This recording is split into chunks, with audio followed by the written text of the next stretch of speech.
ምዕራፍ 6 አንድ አምላክ በሚሆን በአብ በወልድ በመንፈስ ቅዱስ ስም የአባታችን የአዳምና የእናታችን የሔዋን ገድል ይህ ነው። አዳምም ይጸልይ ዘንድ ቆሞ ነበር። ሔዋን ስለ መገናኘት በልቦናው ውስጥ ካለው አሳብ የተነሳ እንዴት እንደሚጸልይ አላወቀም። እስኪነጋም እንዲሁ ሆነ። በነጋ አዳም ሔዋንን ነይ ወርቅ ወደ ሰጠን ተራራ ተነሺ እንሂድ፣ ስለዚህ ምክር ወደ እግዚአብሔር እንለምን ዘንድ አላት። ሔዋንም አዳም ሆይ ምክሩ ምንድነው? አለችው። እግዚአብሔር ስለ ጋብቻ ግንኙነት ያለ ትእዛዝ እንዳልፈጽም ያስረዳይ ዘንድ ሻለው። አንቺንም እኔንም እንዳያጠፋን ሰይጣናት በምትሃት ኃጢአት ሲያረጉ ስለታዩኝ ልቡናዬ ተቃጥሏልና አላት። ሔዋንም አዳምን ወደ ምድር ታች ለምን እንሄዳለን? በቤታችን ቁመን ይህንን ምክር ያስረዳን ዘንድ ወደ እግዚአብሔር እንጸልይ እንጂ፣ መልካም ከሆነም ካልሆነም አለችው። አዳምም ለጸሎት ተነሳ፣ እንዲህም አለ። አቤቱ ፈጣሪያችን ሆይ እኛ እንደተደፋፈርንህ አንተ ታውቃለህ። በተደፋፈርን ጊዜ ብርሃናዊ ጸጋችን ተገፋለች። ስጋችን መብልን መጠጥንና እንስሳዊ ፍትወትን ወይም ምኞትን የተመላች ሆነች። አቤቱ ጌታችን ሆይ ያለ ትእዛዝ እንዳንሰራ እዘንልን፣ እንዳታጠፋን። ካላዘዝከን ግን እኛ እንሸነፋለን፣ ትእዛዝህንም ወደ መተላለፍ እንመለሳለን፣ አንተም ታጠፋናለህ። ይህ ካልሆነ ግን ነፍሳችንን ተቀበል፣ ከዚህ እንስሳዊ ፍትወት እንረፍ። ይህ ተግባር የማይፈቅድልን ከሆነ ሔዋንን ከእኔ ለያት፣ እኔንም ከእርሷ ለየኝ። ከእኛም አንዳችን ከአንዳችን ውሰድ፣ አርቀንም።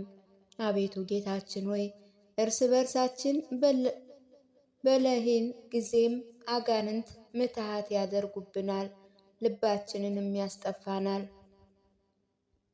እርስ በርሳችንም አእምሯችንን ያስጨንቋታል። እርስ በርሳችን ካልሆነ በማይታይ ሁኔታ በፊታቸው ነን። አዳምም ንግግሩን አቆመ። እግዚአብሔርም እውነት እንደሆነ ከሰይጣን ፈተና የተነሳ መታገስ እንደማይችል ወደ አዳም ቃል ተመለከተ። እግዚአብሔር አዳም ስላሰበው ስለ ጸለየውም ጸሎት አዳምን አመሰገነው። የእግዚአብሔርም ቃል ወደ አዳም እንዲህ ሲል መጣ። አዳም ሆይ ይህ ጥንቃቄ ከገነት ወደ ኃላፊዋ ምድር ከመውጣት በፊት ቢሆን ኑሮ መልካም ነበር አለው። ከዚህ በኋላ እግዚአብሔር ወርቅ ያመጣውን መልአክ፣ ዕጣን ያመጣውን መልአክና ከርቤ ያመጣውን መልአክ የመጋባትን ተግባር ያስረዱት ዘንድ ወደ አዳም ላከ። መላእክቱም አዳምን ወርቅን ውሰድ፣ ለማጫ ይሁናት ዘንድም ለሔዋን ስጣት፣ እርሷ እናንተ አንድ አካል ትሆኑ ዘንድ ቃል ኪዳን አድርግላት፣ የእጅ መንሻ ዕጣን ከርቤም ስጣት አሉት። አዳምም ከመላእክት ይህን ሰማ፣ ወርቅንም ወሰደ፣ ለሔዋን ጭንም ልብስ አደረገው። በእጃቸውም ቃል ተገባቡ። መላእክትም አዳምና ሔዋንን 40 ቀን 40 ሌሊት ይጸልዩ ዘንድ አዘዟቸው። ከዚያ በኋላ ወደ ሚስቱ ይቀርብ ዘንድ ንጹሕ ይሆንም ዘንድ እርኩስም እንዳይሆን ልጅም ትወልድ ዘንድ ዘርን ይዘሩ ዘንድ የዘሩንም ከመሬት ይነቅሉ ወይም ይሰበስቡ ዘንድ አስተማሩት። አዳምና ሔዋን የመላእክትን ቃል ተቀበሉ። መላእክትም ከእነሱ ሄዱ። አዳምና ሔዋንም 40 ቀን እስኪፈጸም ድረስ ጾሙ። አዳምና ሔዋን መላእክት እንዳዘዟቸው ተኙ። አዳምም ከመውጣቱ ቀን ጀምሮ ሔዋንን እስካገባባት ድረስ 203 ቀን ሆነ። ይህ 6 ወር ከ26 ቀን ነው። ለአዳምና ለሔዋን የሰይጣን ጦርነት በእነርሱ ላይ ጠፋላቸው። በመሬትም እንደ ሥጋ መጠናቸው ይኖሩ ይሰሩም ነበር። የሔዋን ጽንስ 9 ወር እስኪሞላ ድረስ እንዲሁ ነበር። የመውለጃዋ ጊዜ ተቃረበ። ሔዋንም አዳምን አለችው፣ ይህች ቤት ንጹሕ ቦታ ናት። በገነት ያሉ ምልክቶች በውስጧ ስላሉ ዳግመኛ እኛ በውስጧ እንጸልያለን። ሰይጣን በእኛ ላይ ወደ ጣላት የድንጋይ ድንኳን ቤት እንሂድ እንጂ። በእርሷ ሊገለን ፈልጎ በእግዚአብሔር ትእዛዝ ተያዘች፣ ተከለከለች፣ ቤትም ሆነችልን። አዳምም ሔዋንን ወደዛች ቤት ወሰዳት። የመውለጃዋ ጊዜ ሲደርስ በሕመሟ ትጸንሻለሽ፣ በሐዘንም ልጅ ትወልጃለሽ ያለውን የእግዚአብሔርን ቃል ይፈጸም ዘንድ ሔዋን በምጥ ተጨነቀች፣ ለሞትም ደረሰች። አዳምም አዘነ፣ ልቡ ታወከ፣ ለሞትም ደረሰች። አዳምም በውስጧ ያለውን የሔዋንን መጨነቅ በተመለከተ ጊዜ ተነስቶ ወደ እግዚአብሔር ጸለየ። አቤቱ አምላኬ ሆይ በዚህ ጭንቅ ውስጥ ባሪያህ ሔዋንን ተመልከት። በገነት በነበረች ጊዜ የፈረድከውን የተናገርከውን በእርሷ ላይ አታምጣ፣ አታጥፋትም። አቤቱ ፈጣሪያችን ሆይ በምሕረት ዓይን ተመልከታት፣ ከዚች ጭንቅም አውጣት። እግዚአብሔርም ወደ አገልጋዩ ወደ ሔዋን ተመለከተ፣ አጽናናትም። የበኩር ልጇንም ወለደች፣ ከእርሷ ጋርም ሴት ልጅ ወለደች። አዳምም በሔዋን መዳን ተደሰተ፣ ዳግመኛ በተወለዱለት ሕፃናት ተደሰተ። አዳም በቤት ውስጥ እስከ 8 ቀን ድረስ ለሔዋን ይላክ ነበር። የልጁንም ስም ቃየል አለው፣ ሴት ልጁንም ሉሉዋ አላት። የቃየል ትርጉም ጥላት ማለት ነው። ከመውጣቱ በፊት በእናቱ ማኅፀን ሳለ እህቱን ጠልቷታልና፣ ስለዚህ አዳም ቃየል ብሎ ሰየመው።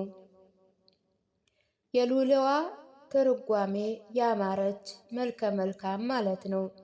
እርሷ በደም ግባቷ ከእናቷ ትበልጣለችና። አዳምና ሔዋን ለቃየልና ለእህቱ 40 ዕለት እስኪሞላ ድረስ ታገሱ። አዳምም ሔዋንን ስለ ሕፃናቱ ቁርባን እናቀርብ ዘንድ እሻለው አላት። ሔዋንም መጀመሪያ ለወንድ ልጅ ቁርባን እናቅርብ፣ ከዚያ በኋላ ደግሞ ለሴቷ ልጅ እናቅርብ አለችው። አዳምም ቁርባንን አዘጋጀ። እርሱም ሔዋንም ልጆቻቸው ወዳዘጋጁት ወደ መሠዊያው መጡ። አዳምም ቁርባኑን በመሠዊያው ላይ አቀረበ። እግዚአብሔርም ቁርባኑን ይቀበሉት ዘንድ ፈለገ። እግዚአብሔር የአዳምን መሥዋዕት ተቀበለ። አዳም ከቁርባኑ ተቀበለ፣ ልጁም ተቀበለ። ሔዋንና ሴት ልጇ ግን አልቆረቡም። አዳምም ቆረበ፣ ልጁም ቀረበ፣ ከመሥዋዕቱም አልተቀበሉም። አዳም ወረደ፣ ልጆቹም እነርሱም ደስተኞች ነበሩ። የሴት ልጇ ቀን እስኪፈጸም ድረስ አዳምና ሔዋን ታገሱ። አዳምም ቁርባንን አዘጋጀ። ሔዋንን ሕፃኒቱንም ይዞ ወደ መሠዊያው ሄደ። እንደ ልማዱ ቁርባንን አሳረገ። እግዚአብሔርም ቁርባኑን ይቀበሉት ዘንድ ፈለገ። እግዚአብሔር የአዳምና የሔዋን ቁርባን ተቀበለ። አዳም፣ ሔዋን እና ሕፃኒቱ ተቀበሉ። ከተራራውም ወረዱ። እነርሱም ደስተኞች ነበሩ። ወደ ወለዱበት ቤት ይሄዱ አይደሉም፣ ወዳልወለዱባት ቤታቸው ቤተ መዛግብት ሄዱ እንጂ። ሕፃናቱን በውስጧ ያዞሯቸው ዘንድ ከገነት በነበሩት ምልክቶች ይባረኩ ዘንድ በምልክቶች ከተባረኩ በኋላ ወደ ወለዱባት ቤት ተመለሱ። ሔዋን ቁርባን ከማቁረቧ በፊት አዳም ይዟት ወደ ውሃው ምንጭ ከእርሷ ጋር ሄደ። ሰውነታቸውን ወደዚያ ጣሉ፣ እርሱም ታጠቡ። ይህችም አዳም በመጀመሪያ ሥጋውን የታጠበባትና ከደረሰባቸው ድካም የተነሳ አዳምና ሔዋን ከንስሐቸው ከቁርባናቸው በኋላ ሌሊቱን ሁሉ ይጸልዩ ዘንድ ወደ ቤት ወይም ወደ ቤተ መዛግብት ይመጡ ነበር። ይባረኩ ዘንድ ወደ ቤታቸውም ተመለሱ። አዳምና ሔዋን ሕፃናት ጡት እስኪጠቡ ድረስ እንዲሁ ነበር። ጡት ባስጣሏቸው ጊዜ አዳም ከ7 ቀን 3 ጊዜ ከሚያደርገው ሌላ ስለ ነፍሳቸው ቁርባን ለልጆቹ አዘጋጀ።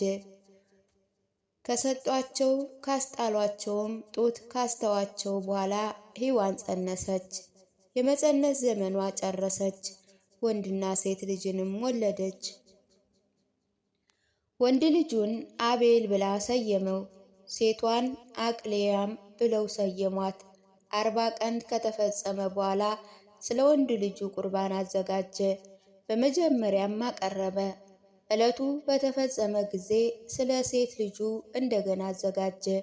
በመጀመሪያ ለቃየልና ለእህቱ እንዳዘጋጀው ቁርባን ለእነርሱም አቀረበላቸው። ወደ ቤታቸው ወይም ቤተ መዛግብት ይባረኩ ዘንድ አመጣቸው። ወደ ወለዱባት ቤትም ተመለሱ። ዳግመኛ አዳም በምኝታ ወደ ሔዋን ይቀርብ ዘንድ አልተመለሰም። ከዚያ በኋላ ሕፃናቱ በቁመት ፈጽመው ያድጉ ጀመር።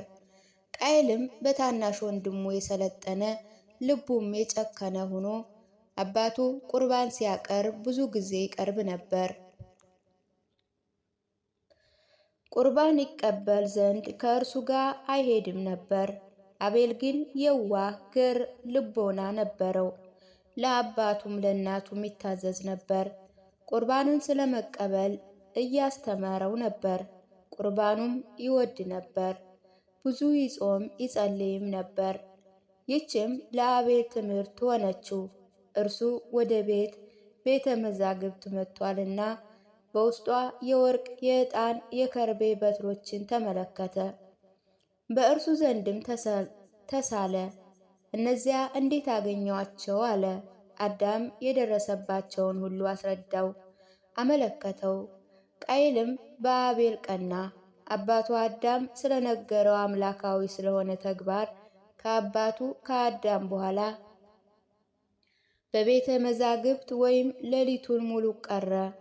በዛች ሌሊት በሰው አምሳል ሰይጣን ታየው፣ እንዲህ አለው፦ ቁርባን በማሳረግ ጊዜ ሲጾም ሲጸለይ አንተ አባትህን ብዙ ጊዜ ታውከዋለህ፣ እኔም እገድልሃለሁ፣ ሕይወትህንም ከዚህ ዓለም አጠፋለሁ አለው። አቤል ግን ወደ እግዚአብሔር ጸለየ፣ ከእርሱም አስወገደው። በዲያብሎስ አነጋገርም አላመነም። በነጋ ጊዜ የእግዚአብሔር መልአክ ተገለጠለት፣ እንዲህ ሲልም አዘዘው፦ ከጾም ከጸሎት ለአምላክ ቁርባን ከማቅረብ አትቆጠብ። እነሆ እግዚአብሔር ጸሎትህን ተቀብሏል። በሌሊት ካሳየህ መልኩ የተነሳም አትፍራ፣ እኔ ረግሜዋለሁና አለው። መልአኩም ከእርሱ ሄደ። በነጋ ጊዜ አቤል ወደ አዳምና ወደ ሔዋን መጣ። በራእይ የታየውን አስረዳቸው። በሰሙ ጊዜ አዘኑ፣ ይተረጉምለት አልቻሉም። ልቡን ደስ አሰኙት እንጂ። ልቡ በደነደነ በቃየል ግን ሰይጣን ወደ ልቡ ገባ። ወንድምህ አቤልን ወላጆቹ አዳምና ሔዋን ከአንተ ይልቅ ብዙ ይወዱታል። ከፍቅራቸው ጽናት የተነሳ ለአቤል መልከ መልካሟን ሊያጋቡት ይሻሉ። እነሆ እኔ ይህንን እመክርሃለሁ፣ ወንድምህን ግደለው፣ ያን ጊዜ ለአንተ ትቀርልሃለች፣ እህቱም ቁማ ትቀራለች አለው። ሰይጣን ከእርሱ ሄደ፣ ክፉ ነገርም በልቡ ተቀረጸ። ብዙ ጊዜ የወንድሙን መግደል ይፈልግ ነበር። አዳምም ታናሹን እንደሚጠላው በተመለከተ ጊዜ ልቡን ለማለብዘብ ፈለገ። አዳም ቃየል ልጄ ሆይ ካየሃቸው ፍሬዎች ውሰድ፣ ለአምላክ ቁርባን አሳርግ፣ በደልህን ኃጢአትህን ይቅር ይበልህ ዘንድ አለው። ዳግመኛ አቤልን ከዘርህ ቁርባን ውሰድ፣ ለአምላክህም ቁርባንን አሳርግ፣ ኃጢአትህንና በደልህን ይቅር ይልህ ዘንድ አለው። አቤል የአባቱን ቃል ተቀበለ፣ ከዘሩም ወሰደ፣ ቁርባንም አደረገ። አባቱ አዳምንም ከእኔ ጋር እንሂድ፣ እንዴት ቁርባን እንደማቀርብ ታስተምረኝ ዘንድ አለው። አዳምና ሔዋንም ከእርሱ ጋር ወጡ። በመሠዊያ ላይ ቁርባን እንዴት እንደሚቀርብ አስረዱት። ከዚያ በኋላ የአቤልን መሥዋዕት ይቀበል ዘንድ ወደ እግዚአብሔር ጸለዩ። እግዚአብሔርም ወደ አቤል ወደ ቁርባኑ ተመለከተ። እግዚአብሔር በአቤል ከቁርባኑ መበጀት ማማር የተነሳ ስለ የዋህ ልቦናው፣ ስለ ሥጋው ንጽሕና ፈጽሞ ተደሰተ። በውስጡ የሽንገላ ተግባር አልነበረበትም ነበርና ከመሠዊያው ወርደው ወደሚኖሩበት ቤት ሄዱ። አቤል በቁርባኑ ስለተደሰተ ከ7ቱ ቀን 3 ቀን መሥዋዕትን ያሳርግ ነበር። ቃየል ግን ቁርባንን የሚወድ አልነበረም። በአባቱ ከብዙ ቁጣ በኋላ አንድ ጊዜ ያሳርግ ነበር እንጂ ቁርባን በሚያቀርብበት ጊዜ ዓይኑ በሚያሳርገው ቁርባን ትሆን ነበር። ለመሥዋዕት ይሆንም ዘንድ ከበጎቹ ትንሿን ይወስድ ነበር። ዳግመኛ ዓይኑ በዚያ ነበር። ስለዚህ እግዚአብሔር መሥዋዕቱን አልተቀበለም፣ ልቦናው ጥፋትን በደልን የተሞላ ነበርና። በተወለደባት ቤትም ሁላቸውም እንዲህ በአንድ ኖሩ። ለቃየል 15 ዓመት ለአቤልም 12 ዓመት ሲሆን ደረሰ። አዳም ሔዋንን አላት፣ ሕፃናቱን አደጉ፣ እናጋባቸው ዘንድ ይገባል አላት። ሔዋን ቃየልን ማጋባት እንዴት ይሆናል አለችው። አዳምም የአቤልን እህት መንትያ ለቃየል እናጋባ። ሔዋንም አዳም ቃየል አይፈልግም፣ እርሱ ልበ ጠማማ ነውና ለእግዚአብሔር መሥዋዕት እስከሚያሳርጉ ድረስ ተዋቸው አለችው። አዳምም ዝም አለ። ሰይጣን ግን በጦርነት ያለ ሰውን መስሎ ወደ ቃየል መጣ። አዳም ሔዋን ስለ ጋብቻቸው ተማክረዋል። ያንተን እህት ለአቤል የአቤልን እህትም ለአንተ ሊያጋቡ ተስማሙ አለው። ባልወድ ኑሮ ይህን ነገር ባልነገርኩ ነበር። ምክሬን ብትቀበልስ ብሰማኝስ በምታገባባት ዕለት ያማረ ብዙ ወርቅ ዘቦ ልብስም አመጣልሃለሁ፣ ዘመዶችም ይረዱሃል አለው። ቃየልም በደስታ ዘመዶች የታሉ አለው። ዘመዶችስ አባትህ አዳምና በመጀመሪያ እወስደው ዘንድ ከፈለግኩ ከደቡባዊ ገነት ውስጥ ናቸው አለው። እርሱ ግን አልተቀበለኝም። አንተ ብትቀበለኝ ብትፈልገኝ ከገባህ በኋላ ወደ እኔ ትመጣለህ፣ አንተ ታርፋለህ፣ ከአባትህ ከአዳም ሥራም ትድናለህ አለው። የቃየል ጆሮዎች ተከፈቱ፣ ወደ አነጋገሩም አዘነበለ። በበረሃ አልቆመም። ወደ እናቱ ሔዋን መታት፣ ረገማትም። እህቴን ለወንድሜ ታጋቢ ዘንድ ለምን ትወስኛለሽ? እኔ ሙቻለሁን አላት። እናቱ ግን ሸነገለችው፣ አባበለችው፣ ወደ ጫካም ላከችው። አዳምም ሔዋንን ቃየል ስላደረገው ያለችውን በሰማ ጊዜ ፈጽሞ አዘነ፣ ዝምም አለ፣ ምንም አላለም። በነጋ አዳም አቤልን፣ ልጄ አቤል ሆይ ከበጎች ጥሩ ጥቦት ውሰድ፣ ለአምላክህም ቁርባን አሳርግ፣ ለወንድምህ በስንዴ ፍሬ ቁርባንን ለአምላኩ ያሳርግ ዘንድ እኔ ነግረዋለሁ አለው።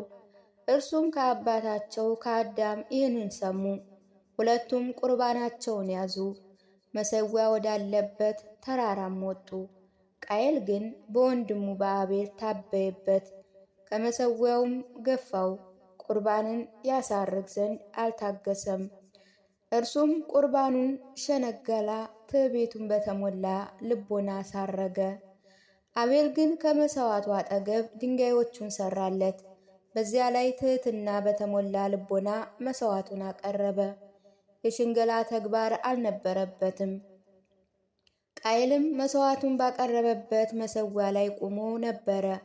እርሱ ቁርባኑን ይቀበል ዘንድ ወደ እግዚአብሔር ይጮህ ነበር። ቁርባኑን ግን አልተቀበለውም። ከአምላክ የታዘዘች እሳትም ቁርባኑን ታቃጥለው ዘንድ አልወረደችም። በመሠዊያው ላይ ቆሞ ቀረ፣ ፈጽሞ ተቆጣ። እግዚአብሔር ቁርባንን ይቀበለውም አይቀበለውም እንደሆነ ወደ ወንድሙ ወደ አቤል ይመለከት ነበር። አቤልም እግዚአብሔር ጸሎቱን ይቀበለው ዘንድ ወደ እግዚአብሔር ጸለየ። አምላካዊ እሳትም ወረደች፣ የአቤልንም መሥዋዕት አቃጠለች። እግዚአብሔርም መሥዋዕቱን መዓዛ ሸተተ፣ እርሱ ወዶታልና ተደስቶበታልምና። በሰው አምሳልም መላእክተ ብርሃን ላከለት። እርሱ ካሸተተው የመሥዋዕት መዓዛ ይቀበሉ ዘንድ ይቆርቡ ዘንድ እነርሱም አጽናኑት፣ ልቡንም አበረታቱት። ቃየልም በወንድሙ ቁርባን ላይ የሆነውን ሁሉ ያይ ነበር።